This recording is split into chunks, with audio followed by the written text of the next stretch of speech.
Ladies and gentlemen, welcome back to Gaming with me, Tony Mo. We're back here with some more Arma 3, and today we're going to be talking about Zeus. Now, we're not going to go into crazy detail about how Zeus works and go into every single individual module that Zeus offers, because there is a lot, and I know pretty much nothing about how it actually works in that manner. I don't know all the detailed intricacies and how to use all of them. I do know how to use Zeus briefly, but I also know why Zeus is so special, and that's what we're going to talk about instead. Why Zeus is essentially Dungeons and Dragons inside of Arma 3, and that is a really good thing. I mean, hell, look at the Game Master, who is Zeus, actually has a D20 symbol next to his name. Bohemia knows what they've created here, and I think it's pretty damn special, and I think it's something that's going to be overlooked by a large amount of the gaming community as a whole because of the accessibility of Arma, which also, by the way, isn't actually as inaccessible as many people think it is. It's really just about getting together with the right group of people to experience Arma. Hell, even playing the single player by yourself. Arma has a lot to offer. It's a very special game, and Zeus is sort of the next layer of frosting that Bohemia has added to their already pretty dense cake. That was an absolutely atrocious reference. Let's move on. So what we're going to talk about with Zeus today is, again, how it bears a great resemblance to the pen and paper RPG that is Dungeons and Dragons, or any pen and paper RPG of the past, whether it be Cyberpunk, anyone that you can possibly think of that you are familiar with, and why that is actually a really special thing for Arma, as well as possibly for video games in general if other people choose to look at what Bohemia has done here and take that and implement it into their own gaming experiences. So, let's go ahead and create a respawn for our team here. Let's actually go find a town to mess with, because I like CQB. That's a bit too small of a town.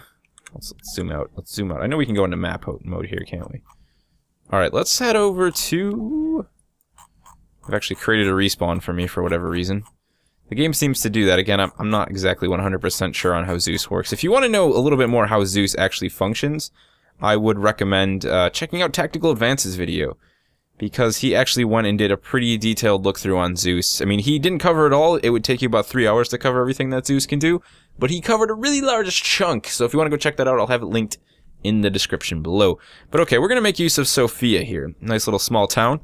Lots of CQB possibilities. And we're going to set up a brief little scenario, and then I'm going to go into a crazy long discussion about why Zeus is D&D for Arma 3 and why that is a really good thing. So let's give our guys a nice little tactical respawn right back here around the side of the buildings here. So basically what that means is if we had other players inside of this multiplayer match, they would actually be able to spawn in that location. Now if I go ahead and pop my loadouts in, they can actually spawn using any of the loadouts that I check on the box.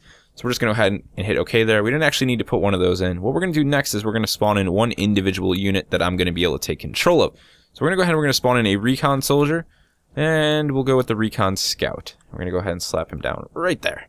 Now we can actually set his rank, his stance, his health, his armor, and his skill if we're going to keep him as an AI. We'll just make him a lieutenant. We'll say object is a respawn for blue 4, and we'll leave him there. Now what we're going to do on the other side of town is we're going to go ahead and go with groups, op 4, and we're going to start to spawn in small infantry that are patrolling the town. Let's see, we'll put on a guard patrol. Now you can actually rotate these guys. Sadly, once again, I haven't spent enough time with Zeus to know how that works. Let's see, we'll put down a 2-person infantry right here on this road. What else do we have here? Put on a rifle squad, big old rifle squad over here, patrolling this field. And let's pop some more guys up. Let's put a recon team here. We're just gonna fill this town with dangerous things. We'll get another nice little patrol roaming right through there. And I think that's more than enough enemies. Now, we can actually go in and individually set their parameters, their combat mode. We can have them on aware, relaxed, stealth.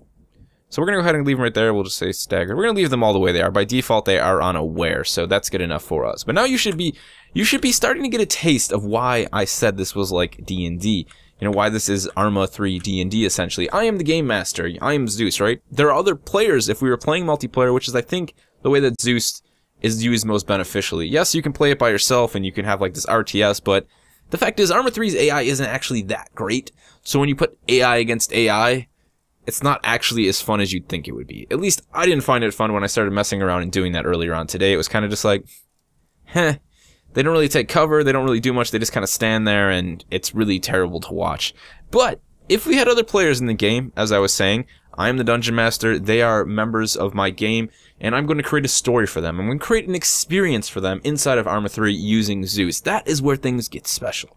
So, For an example, I want to showcase some of the other fancy tools that you can do in here that, again, make it seem very, very D&D. We can actually call in lightning because, of course, we're Zeus, which is just fun to do in general, especially in broad daylight.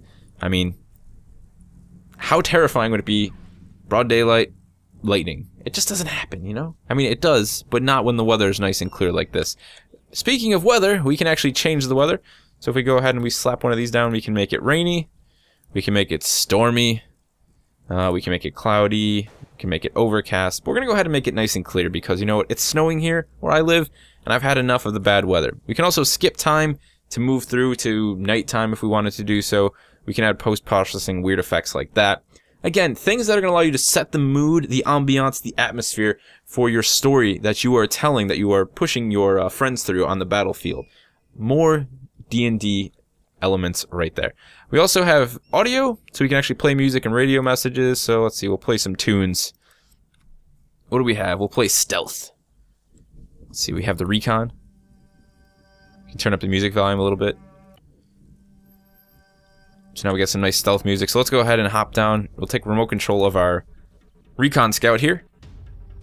So he's all like, Blue 4 to Actual 1-3. This is Recon Scout 1C.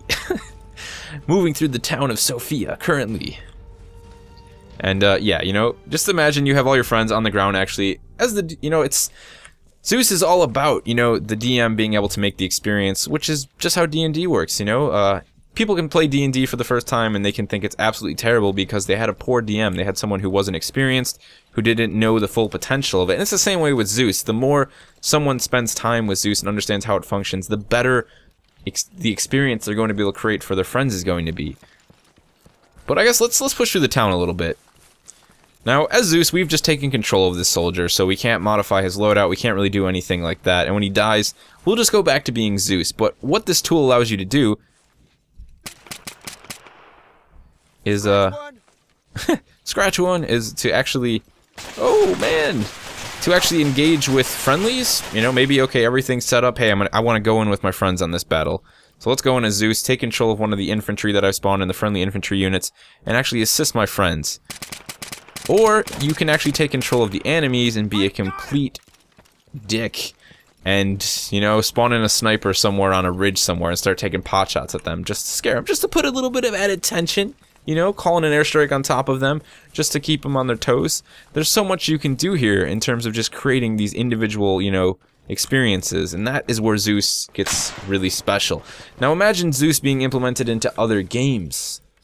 I mean, obviously, a role-playing game would be a perfect fit for this. The company that owns D&D, oh, and we're down, has been trying to create Dungeons and Dragons-based video games for decades, and they have pretty much all been terrible, or at least not really worth mentioning. No one has really ever cared about them. They're kind of just like, yeah, you know, whatever. Why didn't they ever think of this?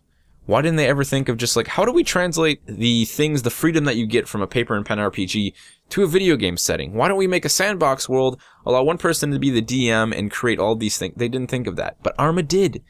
And that's what's cool about it. That's what makes it so special. And that's where I think the potential that other people might see this and try and take some sort of, you know, take something away from it and say, what can we do over on our end with a different game? You know, what can we do to take this experience and maybe even make it its own game? You know, I don't think people will look at it that way, but I wish they would, because I think the potential here for gaming in general is pretty awesome. And it wouldn't be like you were copying Bohemia, you know, you obviously would do different things to make it unique to how you did it. But let's go ahead and, you know, it appears that our team is pretty rough. There's 3 of them, we'll say. 3 of them are pinned down in this building right here, which is under heavy fire. Part of the building's actually destroyed. 1 more mortar strike, they're toast, and there's still plenty of infantry, enemy infantry left inside the town of Sophia. So we're gonna go ahead and we're gonna call them in a little bit of support, because they've had a rough day, they're greatly outnumbered, it's 2 against like 20. Let's go ahead and call in some mechanized infantry. Motorized, sorry. Let's see, actually, mechanized rifle squad, anti-armor. Now, I wish I knew how to rotate at this point. That's totally my bad. Okay, there we go. So they're down on the ground. We're going to go ahead and put them in combat mode. We're going to say diamond, just because. And now our team has this nice, heavy, armored I believe this is the HMR-7 or whatever it is, down on the field, ready to give them support at any time. Now, these dudes you can actually control, so let's push them down the center of town here.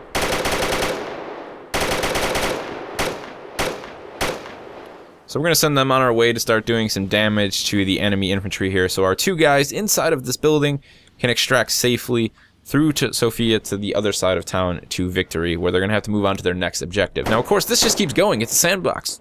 Your friends can leave, they can return, they can come back again, and you can continue to create scenarios and situations for them to engage in. You can also create rewards. You can create, let's see if we go down to here, we have scenario flow. So you can actually create, briefing, countdown, end scenario. You can give them respawn tickets. Again, more small elements that are just great for the role-playing aspect. We can call in smoke here. You need flares. There's so much. There's so much potential here inside of Zeus. And we're going to be playing a lot of this over in the organization. I plan on trying to capture some footage of us experiencing our own little Arma 3 D&D sessions. I'm so stoked about Zeus. It's still in development branch, as I said, guys, so if you saw any bugs here or any weird things happening, that's why it's beta. If you're interested in checking out Zeus for yourself and you own Arma 3 and for some reason you don't know how to access the development branch, simply head over to your Steam library, right-click on Arma 3, go to Properties, go to the Beta tab, and you will see the ability to opt into the development build. Go ahead and do that. It'll download a 1.7 gigabyte file. Then you can go ahead and access Zeus through the scenarios. They actually have it, or you can boot up your own local multiplayer or your own online multiplayer, where you can play as Zeus, and you can also have your friends, of course, play as the infantry, and you can create your own Arma 3 Dungeons & Dragons experience for them. That's going to do it for this one, guys. It's been Tony Mo, and I'll see you in the next one.